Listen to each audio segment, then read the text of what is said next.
What's up guys? Magpapalit tayo ngayon ng ating V-belt sa ating Honda Click 125 version 3. 25,000 odo na yung tinakbo natin. Sulit na yung ating stock na belt.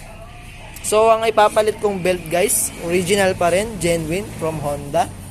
Ayan, kung makikita nyo yung code. Ayan po yung code. Kasi iba ang sa 150. K36 yata siya. So ayan lang yung bibili nyo pagka Click 125 version 3 or version 1, version 2, version 3 ng Click 125. So ayan no, ayon kasi dito sa ating owner's manual ni Click. Dito tayo sa maintenance. So makikita natin dito si drive belt ni-inspect siya ng 12,000 km kung okay pa siya. So bali nakaka 25,000 na tayo kung tutusin. Sabi replace na natin daw siya ng 24,000 km. So lagpas pa nga tayo ng 1,000 km eh. So ayan, replace siya 24,000 km. So ang kailangan nyo lang na sa pagtanggal ng ating crankcase ay yung 8mm na socket wrench or T-wrench. Pinapaluwag ko muna sila ng isa-isa kasi meron akong impact wrench na gagamitin, which is ito, para mas mabilis ang proseso. So dahil naluwagan ko na sila, at ang gagamitin ko ay impact wrench na may 8mm na socket wrench para mabilis. So kaya ko sila niluluwagan ng T-wrench sa umpisa para hindi na mabibigla yung mga tornilyo na kapag i-impact, di ba, kakarag-karag, nabibigla yung mga tornilyo doon. Ayun yung may tendency na maputol yung mga tornilyo nyo kapag ginagamitan ng impact wrench sa pagbukas. Kaya nga ako sinasuggest ko, luluwagan nyo muna gamit ang T-wrench na 8mm isa-isa bago nyo impactin na ganito.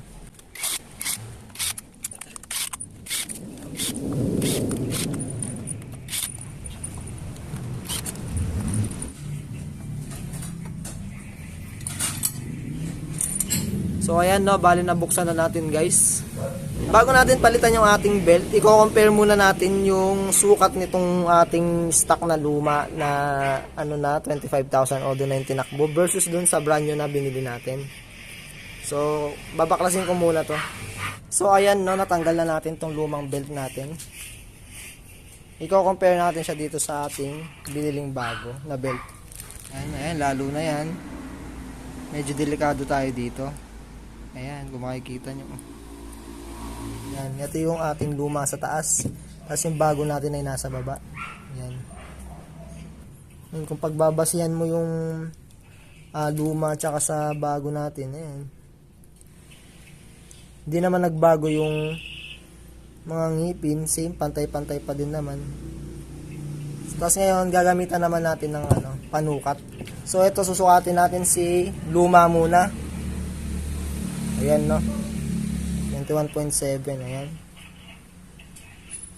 So 21.7 siya. Tingnan naman natin yung kay bago, kung ilang mm siya. Teka, pantayin natin na maayos yan. 22.4 or 22.5. Ayan yung sukat ng bago natin. Ang laki ng diferensya, di ba? So ngayon guys no, ilalagay na natin yung ating bagong belt. Dapat ang paglagay niyan, nababasa natin si Honda. Pag ganon. No? Yan, si Honda nababasa. Mas magandang paglagay, mauuna muna to si pulley, tapos si belt, tapos si drive face. Yan. Yung belt natin dapat hindi nakasakto dito, dapat nakaluwag muna siya dito para mape-press natin ng maigi gamit yung drive face.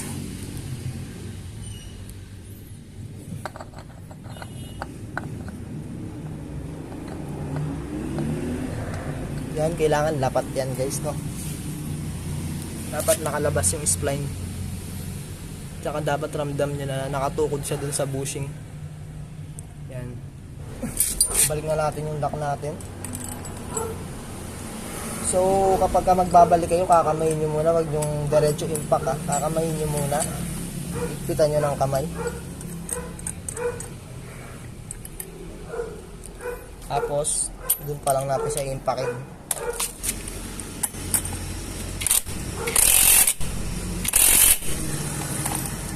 Yan.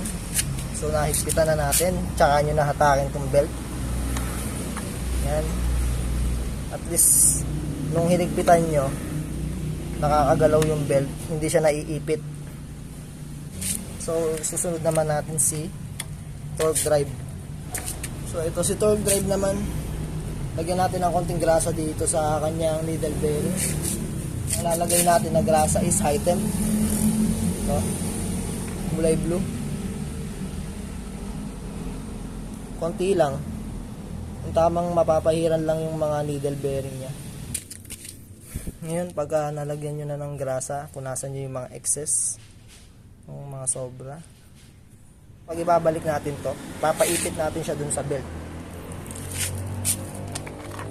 Yan ito, biyahin nyo. Tapos lang ng konti dito. Kasi okay naman na yun, nakaigpit naman na dito yan. So, ito, si torque drive, ilalagay nyo ganyan. Hindi nyo masushoot yan ng basta-basta ng ganyan. Kailangan nakalubog to dun sa torque drive natin. Kaya ang tendency, pipisilin natin si torque drive. Tapos, lalagyan nyo ng konting twist kasi yung umiikot to habang tumitwist eh. Lalagyan nyo ng clockwise na twist habang pinipisil nyo, parang igaganin nyo dito para lumubog tong ating belt. Tingnan nyo na lang. Ayan o. Ayan. Lalagyan nyo ng konting clockwise yung pagpisil nyo. Ayan. Once na nalubog nyo, ipitin nyo dito. Sabay. Ayan. I-shoot nyo na. Ayan. Ayan. Punasan nyo yung mga sumabit na grasa.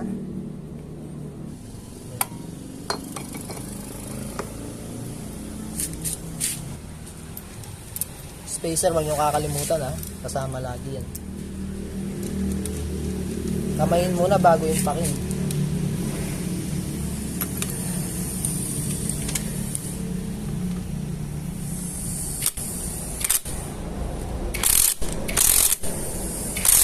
Okay na yun. Huwag nyo na masyadong pakahigpit, baka ma-lost thread.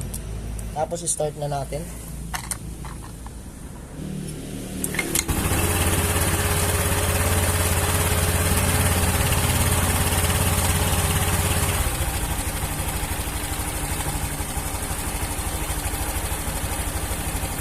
So yun lang guys, no, sana nakatulong ako. So yun lang, peace out.